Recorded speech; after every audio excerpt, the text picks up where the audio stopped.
Alright guys, I'm back with my review of this week's Ring of Honor TV show for October 6th, 2012. And this was a pretty good show this week. Maybe not the best matches ever, but I thought it was entertaining, especially when you consider it's just an hour. And it still had 3 matches on here. And the entire Kevin Steen, Michael Elgin segment. And I thought it was pretty good overall. The main event, though, is Caprice Coleman and Cedric Alexander versus Jimmy Jacobs and Steve Corino for the tag titles. Why are these guys getting a tag title shot when they were eliminated? I think they may have made it to the second round in the tag team tournament. I can't remember exactly. But they didn't win the tournament or anything, and they're getting a tag title shot. And I like them as a team. I think they're great. They have a ton of potential, but they always lose.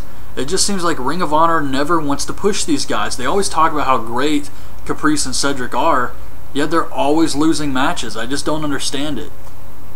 But it was a good show, and it starts off with Adam Cole versus Tadarius Thomas. This is the qualifying match for Survival of the Fittest. Survival of the Fittest is kind of like Money in the Bank. You have these 6 matches to determine who's going to be in a final match where all 6 guys are going to wrestle. And whoever wins that gets a world title shot that they can cash in. So it's kind of like Ring of Honor's Money in the Bank. And the first qualifying match is Adam Cole versus Tadarius Thomas. Cole wins with a Florida Key suplex. It was a decent match. I'm not surprised Cole won. I mean, he's the TV champion. Tadarius Thomas just kind of showed up in Ring of Honor recently. So I wasn't surprised by this. I knew Cole would win. But it was alright. Then we get Mark Briscoe interviewing Jay Briscoe. This was good stuff. Fusion DS versus Haas and Benjamin. Well, at least that's what you think is going to happen. But instead, Rhett Titus comes out. Oh, and by the way, Charlie Haas is wearing this shirt that says, "You Hosshole." I don't know. I don't know who told him this was a good idea, who thought this was clever. I couldn't believe it. Anyways, Rhett Titus comes out and asks Fusion to leave the ring because he wants to fight Haas and Benjamin. Haas says, "You must be dumb if you want to face us without a partner." Rhett says, "I never said I didn't have a partner." And BJ Whitmer comes out, attacks Haas and Benjamin, and he's going to be Rhett Titus' partner for the night. So they start the match. This was okay. Whitmer wins with a roll-up on Benjamin. Haas attacks him after. Rhett Titus runs in, but they beat him up too. Shelton hits pay dirt on Whitmer, and then they crotch him on the post like they did to Jay Briscoe. Backstage, Maria's telling Veda how disgusting Mondo is. He shows up and kisses her again. A lethal promo on Davey Richards. Barrister R.D. Evans says Tommaso Ciampa will be able to compete in Survival of the Fittest. And then we get Kevin Kelly in the ring. He's going to interview Scum, Steen, Jacobs, Corino. Of course, as soon as they get out, they kick him out of the ring. And Steen says he's going to put the belt on the line against Elgin. So he calls Elgin out.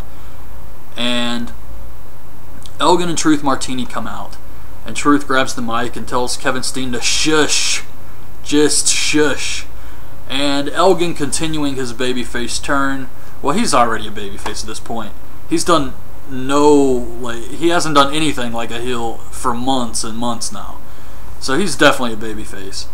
And he grabs the mic from Truth, and he says he's not a man of many words, so he's going to let Steen talk, and then he's going to tell him what he thinks after.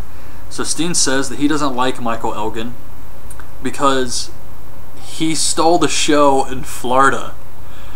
This was some insane reasoning here. I couldn't believe this because apparently Steen wants to destroy the company, but he also wants to steal the show every night. And because Michael Elgin had such a great match with Davey Richards in Florida and it stole the show, this really pissed off Kevin Steen. This is ridiculous. Yeah, he says he's also going to have Scum in his corner and Michael Elgin's going to have no one. Where's the House of Truth is what he says. He goes on to say that he's the one who's unbreakable, not Elgin.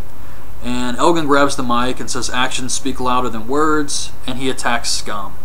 Kevin Steen lays him out with the belt. Truth goes backstage. He brings out the Headbangers of Truth. Thanks to Solex for that awesome name. The Headbangers of Truth, Rhino, and they come to his aid and scare off Scum. However, Roderick Strong refuses to help him out. Maria tells Bennett that she wants him to protect her, and he said he already gave her a rape whistle and pepper spray.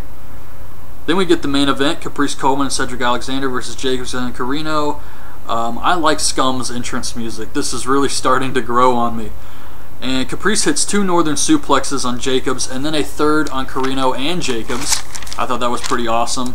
Some great dives by CNC as usual. Carino hits Caprice with a roll of quarters, disqualifying them, so they keep the belts. Michael Elgin runs out to attack Scum, scares them away, and then he shakes hands with CNC, which really pisses off Truth Martini. Next week they announced that it's going to be Kevin Steen versus Rhett Titus, Davey Richards versus Mike Bennett, and Jay Lethal versus Tommaso Ciampa in the 2 Survival of the Fittest matches. So that should be a great show next week. But yeah, overall I enjoyed this week's show for Ring of Honor. I thought they did a good job. 3 matches and the segment and some backstage promos and everything. They got everything in they needed to. And some matches, I don't think they had any bad matches. The matches were decent this week. Nothing really impressive. But it was an entertaining show for a 1 hour of wrestling a week. They did a great job this week. And I'm so happy that this Road Rage crap is over. But you know it's coming right back. As soon as Glory by Honor, as soon as that happens. What I'm going to do personally for the Glory by Honor stream is I'm going to wait until the show has started, and then I'm going to check the Ring of Honor Facebook, and I'm going to see if there's a ton of people bitching like there was last time.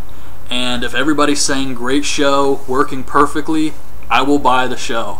But if people are complaining again, there's no way I'm taking the risk and throwing money into this and then having the same thing happen. It's just not worth it to me anymore. So I'm going to wait and see what happens, but I will order the pay-per-view if it's working and everything. But I'll still do a review of Glory by Honor, but there's no way I'm going to watch that crap live. So anyways, I hope you guys liked this video. Leave your thoughts on this week's show in the comments below, and thanks for watching. Bye.